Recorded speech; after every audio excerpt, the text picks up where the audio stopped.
Andrew McCART, IFL TV, proudly sponsored by Everlast. I'm here with Jack Catterall, the mandatory challenger to Josh Taylor. Jack, you're in my beautiful city of Edinburgh, man. How are you feeling? Yeah, feeling good. Happy now. The fight's announced. It's been a long time, long few weeks, months, fucking years really, but it's announced now, it's real. We've got 11 and a half weeks before Josh gets it.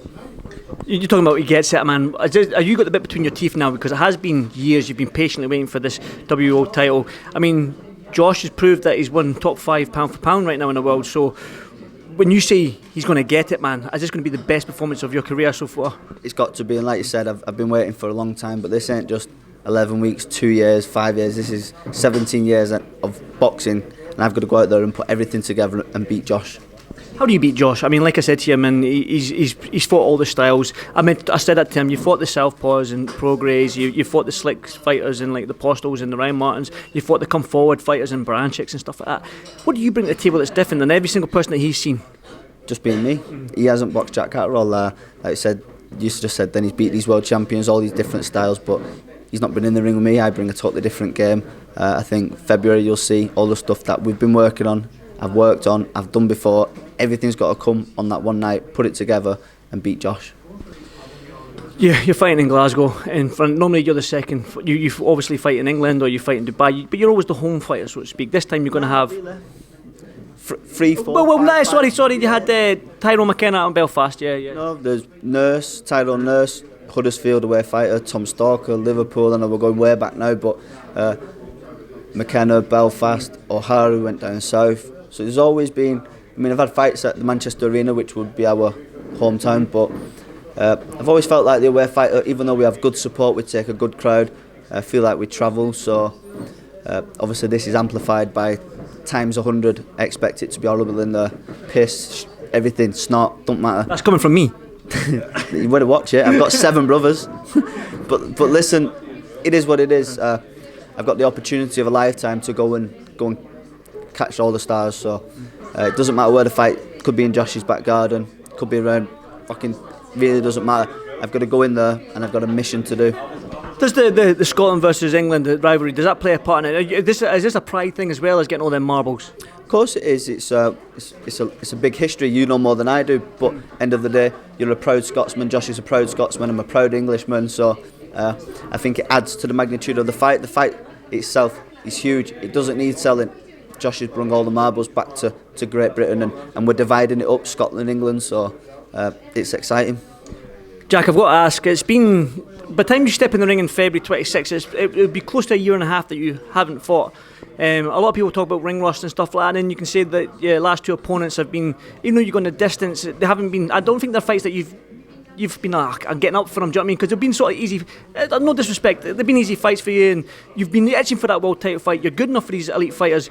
Can we look too much into you having that ring rust and being out the ring for so long that this could play a part in this fight? Of course, you said then the last couple of fights ain't necessarily the fights that I wanted. I've been in second gear for them fights. I've beat everybody asked of me, but there's not been that fight recently of recent years where I've got fucking hell, and this is it, I'm turning it on. So, but this is that fight.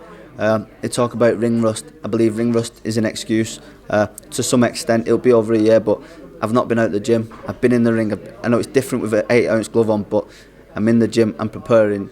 Certain things are out of my control. I'd have loved to box fucking 20 times this year. I should have been born in the fucking 60s, but it is what it is. I'll stay in the gym.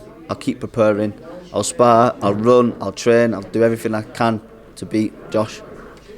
February 26th, man, all the marbles. Like I said, Josh has said this is your lottery. I mean, you could have not took yourself aside and fought for the one title when it was Ramirez had it, I believe. But was it a business decision from yourself? And do you think, looking back now, that right now, this moment that you've got on February 26th, that was the right business decision from yourself? Today, it certainly felt like the right decision, but there's been times leading up until this point where it didn't feel like the right decision. There was always the threat of Ramirez winning, vacating the WBO, fighting American fighters.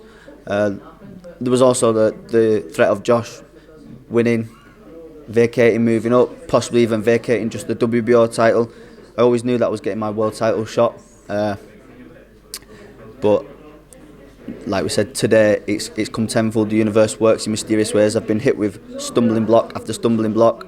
right back from when Flanagan stepped up to 140 and pushed me out the equation, not getting in the World Boxing Super Series, unification after unification, the pandemic, the fucking knee injury.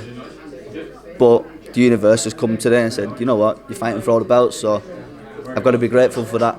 You just mentioned Josh on all that sort of the scenarios, but what does that say to you about Josh, the way that he's man of his word, sort of speaking? He has said, listen, you step aside, I'll give you a chance at all the marbles. Yeah, Josh is a man of his word. We're under the same management umbrella. There's been conversations had over weeks and months, and the agreement was on both sides for Ramirez and Josh that the winner has got to face me. But at the end of the day, we know boxing, we know nothing goes straight forward.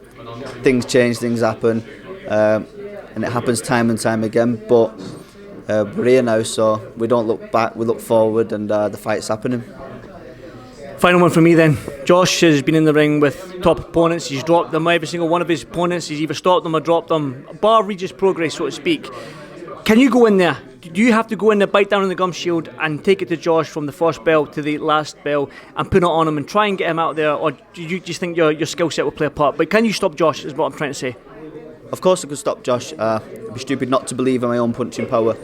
And we talk about Josh fighting these world champions in these elite fighters, and credit to Josh, but I think the only difference between me and Josh is opportunity. I've not had them opportunities. This is my opportunity. I can beat Josh. Jack, February 26th, I'll be there. I don't think you'll like me then. I think I'm all going to see sense a little bit like that. Andrew McCart's a prick, but it's alright, but I still love you. I still love you, Jack. Look, it's a love-hate relationship. It is. I love you, you hate me. No, listen, I don't hate anybody. It is what it is. He's your boy. Yeah. You know what? We're going to get it on. We can have a beer after. Definitely. May the best man win. And listen, good luck February 26th. Probably I'll see you beforehand. If not, I'll see you fight week. And barred from the gym now till February 27th. Jamie Muir, I'm coming to the gym next week. How's that? Hey, Jack, thanks very much, mate. Nice one.